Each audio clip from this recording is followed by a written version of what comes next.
రవ్వతో చాలా tasty cake prepare చేసుకోవచ్చు.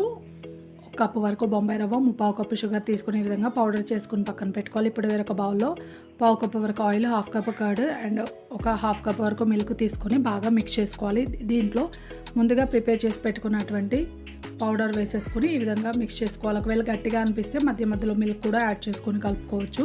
దీంట్లోనే కొద్దిగా మనం వెనిలా ఎసెన్స్ కూడా యాడ్ చేసుకోవాలి, లేదంటే మీరు యాలకుల పొడి కూడా యాడ్ చేసుకోవచ్చు.